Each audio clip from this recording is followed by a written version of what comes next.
Hello everyone and welcome to Cinderful Gaming.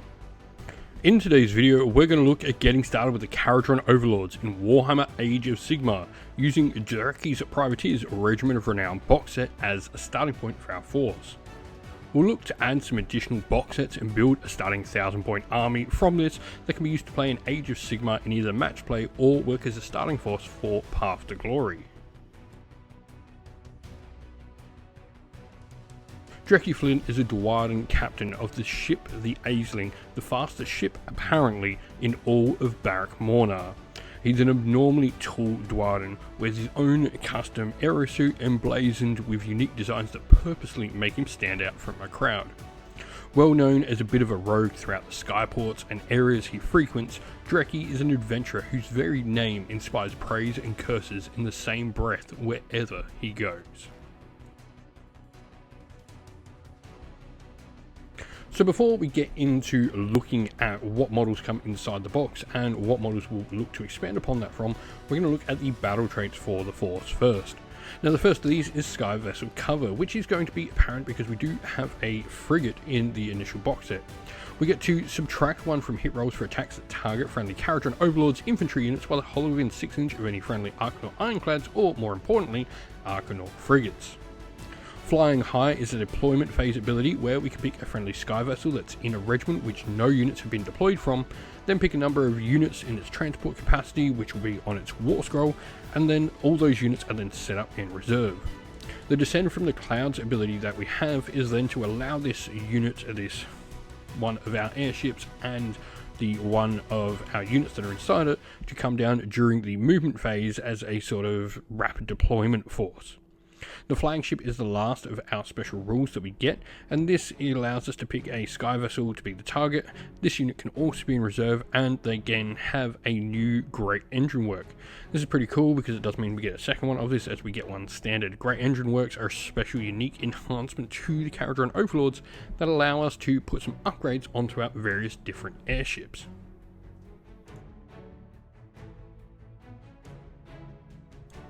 Today's video is sponsored by Gap Games, a fantastic miniature wargaming store in Queensland, Australia. They stock a wide variety of miniature wargames from all things Games Workshop to some of my personal favourites, Conquest, The Last Argument of Kings, and all things Modifius wargames as well. Use our affiliate code in the link below to help support both this fantastic store and the channel as well. And so, first of all, in our box set, we have Captain Drekki Flynt himself. He's a pretty standard Dwarven hero, statline wise, with 6 health, 3+ save, control score of 2, and a 4-inch movement. Nothing too fancy there. And then at range, he has his special Athematic Equalizer Mark III, which is a shooting combat weapon that actually has 2d6 attacks, sort of like a handheld version of the Grundstok Thunderer's weapon that sort of has the multiple barrels. It's pretty cool because it is Ren 1, damage 2, can put out a decent amount of damage. His Grundston's axe he also is damage 3 with the anti-monster +1 Ren, taking it to Ren 2 damage 3 when fighting monsters, which combined with some of the abilities of the Aisling will get that we'll talk about in just a second is pretty nice.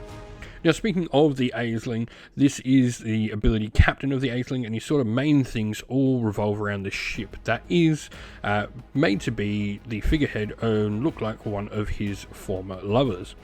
Now, you get to pick an Arkanaut frigate in his regiment, and that model essentially becomes the Aisling against the keyword, and all its boarding weapons then get +1 damage as well, which is pretty nice considering there are some rules for a frigate to be able to get into combat.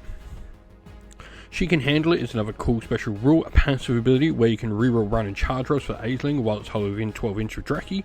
And you've got the auxiliary Skyhawk where you can pick an enemy monster in combat with Drekki, roll a d3 on a 2+ during the combat phase. You can inflict an amount of mortal damage equal to the roll and also subtract 1 from wound rolls made for that target's attacks. So a debuff and some damage in there as well, especially when you consider he's got Grundston's axe for some extra damage. He can do alright against some medium class monsters. Now, the main bulk of the models we get inside of this box set is going to be a unit of 10 Arkanaut Company. These are your standard warriors for the Kharadron Overlords. They've got 1 health each, 4+ save, 4-inch move, control score of 1. They are armed standard with some basic hand weapons and shooting combat weapons that are just a pistol, but they've also got the options for taking a Skypike, which is a sort of big spear, which is damage 2 that has charge +1 damage, which is really nice, so 3 damage on the charge, which is pretty cool, though you do only get 2 attacks for that in every 10 models. And you've got a privateer heavy weapons, which can take 2 models, which are some extra damage to range weapons with a bit longer range than the average weapons the unit is equipped with. And so you've got their big ability, which is Grizzled Buccaneers, which can be used once per turn over your whole army. So this means despite having multiple units of your Arkanaut company, you can only use one of these abilities in your whole army a turn. And this can be used during the combat phase, where you pick an enemy unit that charges this turn and is in combat with this unit, roll the dice on a 3+, this unit can immediately shoot as if it were your shooting phase, and all your heavy weapons also gain the shooting combat ability for using this, so you get to completely unload when someone charges into you on a 3+, which is pretty cool because they do pack out a decent amount of heat with their shooting. And so the last piece in this initial box set, and what's cool, is going to be the model that transports around this other stuff and sort of works nicely with all the other stuff we get in the box, is an Arkanaut frigate. Now, we've got a battle damage profile, which means we do lose a bit of effectiveness when we start taking some heavy damage with this model, but the transport capacity allows us to transport 2 Kharadron Overlord units with a maximum total combined model count of 12. So this can be Drekki and our Arkanaut company, which is cool. You would then obviously make this model the Aisling, so you get all those sort of bonuses. That is pretty cool when you consider that the boarding weapons then become damage 2, so 8 attacks. No rend on them, however, but damage 2 means it does put out, a decent amount of damage. It's going to worry your opponent charging any little like chaff units to sort of tie it up and stuff like that. And you've got the assault boat rule, which means this unit cannot use this ability if it has run or retreat in the same turn. And essentially what happens is this model charges, and all of its models near it that would be in its transport capacity count as charging as well alongside this model, which is pretty cool. So you got this big massive push of a charge with the frigate and all of these other models, and they all gain strikes first, which is really cool as well. Now, incoming is another ability where you can pick an enemy unit that charged this turn and is in combat with this unit, and you can inflict some mortal damage if they decide to try and charge you. So not only have you got the benefit of using an ability to make this model better on the charge, but you've also got some defensive abilities there as well, which is nice. Medium bomb racks as well allows this model to move over, and so during the turn it can roll 6 dice and on 4+ and inflict mortal damage. This is, once again, just another way it can do damage. I do like a frigate in this ability that it can assault and help in combat, be aggressive.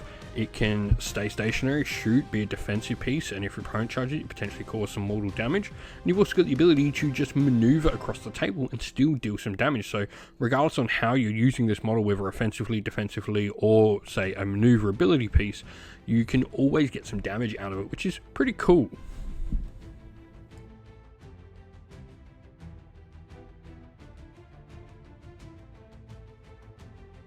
Now, where to go next? And the first thing we're going to look at is the faction terrain for the Kharadron Overlords, and that is the Lontari engine dock.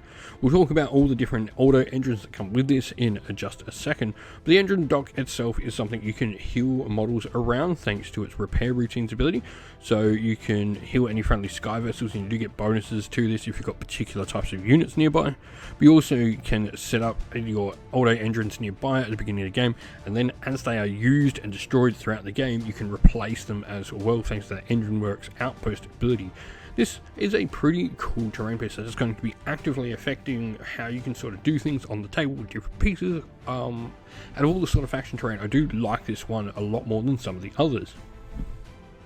Now, the auto engines themselves are interesting because they've got their own unique war scroll here that can be either one of the 3. They don't put out any attacks, they just do their special abilities, which is one of these abilities is based on each one we have. But you've also got the expendable munitions ability, where this unit has a maximum control score of dash. It doesn't count for being destroyed for any purpose of any ability. Say that's something like battle tactics, for instance, or any other ability where if someone sort of kills something, like some of the Dark Earther abilities, they wouldn't get their bonuses for doing this because it doesn't actually count as a unit in that respect. And also, these models can't complete battle tactics for the KO either. They are essentially tokens with a wound value, and that's it. Now, you've got 3 different types of these auto engines. You've got the Nullifier, the Stun Cloud, and the Grudge Blast. The Nullifier can get rid of some enemy manifestations on the table, which is really cool, while the Stun Cloud allows you to potentially stop your opponent being able to score some objectives. And you've also got the Grudge Blast, which is just some direct damage dealing. And so looking at where to go next after grabbing that terrain for the faction, we have a Codewright. Now, a couple of reasons we've gone with this. First of all, when building up the list, we did not have a lot of points spare for that last character, and that is why we've gone with the Codewright. But also, this model also fits in well with the story that we have of Drekki Flynt and sort of trying to build an army around him. As if you read the Drekki Flynt novels, he does have a Codewright that works alongside him. Or, I guess, with him, sort of against him. You'll read the stories and find out. The Codewright is a base Dwarven hero, 3+ save, 5 health, all of that. It's got its battle tome, which it smacks you with in combat. It literally hits you with the Codex Astartes, or I guess in this case the Codex Kharadron, which is D3 damage getting hit with that book, which is pretty hilarious, I think. But your advisory roll ability is pretty cool because you actually get to once per turn army during your hero phase pick 3 friendly Skyfarers unit that are to be the targets, and they just have to be visible, so they can be massive miles away on the table. Now, on a 3+, you get to pick one of the following effects for them. You can either add 5 to their target's control score, add 1 to run and charge, or the ability to retreat and shoot and not suffer any damage from the retreat.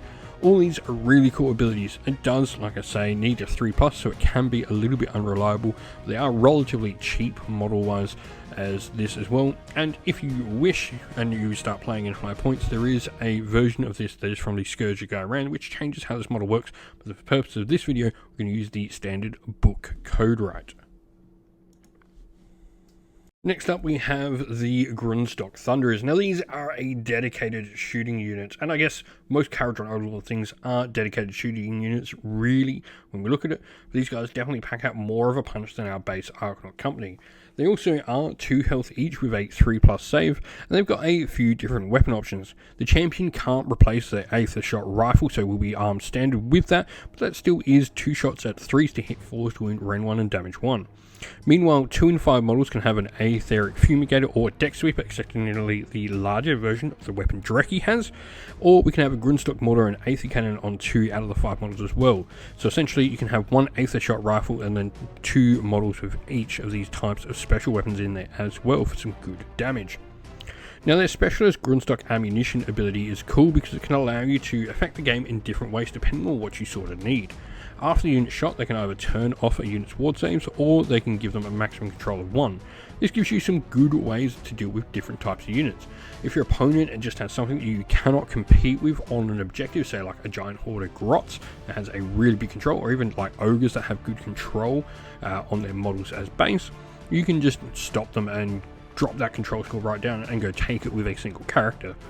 Meanwhile, the shield breaker, if you are going for something that you think you can destroy but you're not quite there, and has like a ward save, so like a hard to remove unit of Nighthorn or an undead unit of some variety, you could easily remove their ward saves and then start pummeling into them with your other shooting units. Now, lastly, we have a Grundstok gunhauler. Now, the first thing here is its transport capacity. You're going to look at it and you're going to see they can only transport 1 unit of up to 5 models, and that may leave our Codewright exposed. Now, our Codewright, first of all, just needs to be able to see units, so it doesn't necessarily need to travel up with the rest of the force. There are ways we can increase the transport capacity of the models we have for the Grundstok gunhauler, which can help us transport our Codewright and our Thunderers in the same regiment around with it. Now, long line slings is a ability we have where transport Skyfarer's ability for the unit, you can pick them up in combat and take them away, which is really cool and powerful. But you've also got light bomb ranks for moving over it, dealing some damage, and your Aether Shot Overwatch as well for some damage when your opponent decides to charge into you. Like a frigate, this gives you ways to sort of play with different parts of the game. You can either be offensive, defensive, or get your units out of dodge and play a more support role to your force. All in all, like, this is where the gunships sort of really bring the force together, is these different roles they can fill without having to change the model in the force. They can do these different things naturally, which is really powerful. And so for our list today, we've gone with taking the Kharadron Overlords Rapid Redeployment Squadron as our battle formation. This gives us extra rappel anchors, which means friendly Grundstok gunhaulers can now transport 2 friendly Kharadron units with a maximum model count of 6. This is what I was talking about on the gunhauler before, that we can now get that Codewright and the Thunderers working together to ensure we are continuing to get the benefits of the Codewright when we are out of sight of it, but also keep it near units so it's not just getting sniped off. And so our first regiment is going to be led by none other than Drekki Flynt himself. This model will be our Warlord. And then for units, we've got our Arkanaut company, and we've also got the Arkanaut frigate, which has the great engine work of Hexen Solutions' old reliable hull plates, which gives it some good protection against any damage taken from shooting, which is sort of going to be your opponent's sort of main way they really have the option to take down, because these things are so maneuverable, it is hard to catch them. And so our first regiment is going to be led by none other than Drekki Flynt himself. This model will be our Warlord. And then for units, we've got our Arkanaut company, and we've also got the Arkanaut frigate, which has the great engine work of Hexen Solutions' old reliable hull plates, which gives it some good protection against any damage taken from shooting, which is sort of going to be your opponent's sort of main way they really have the option to take down, because these things are so maneuverable, it is hard to catch them. And our second regiment is going to be led by our Codewright, with the heroic trait Bold as Brass, which gives him some extra control score. Really cool with some of the other abilities that he can pair with the Grundstok Thunderers, who can obviously drop control score down to a 1. And the artifact to power the Voidstone Orb, which is a once per game dispel that can be really helpful in case your opponent gets off any sort of mega important spells that can really affect and take you out of the game before you even get started. For units then, inside this regiment, we have the Grundstok Thunderers and the Grundstok Gunhauler as well. We hope this video was helpful in getting you started with Warhammer Age of Sigmar, and it was able to give you some ideas and inspiration to start your own force in the game. If you have any other questions at all, please comment down below, and while you're there, don't forget to drop a like, subscribe, and join our Discord server to check out all our future Warhammer Age of Sigmar content.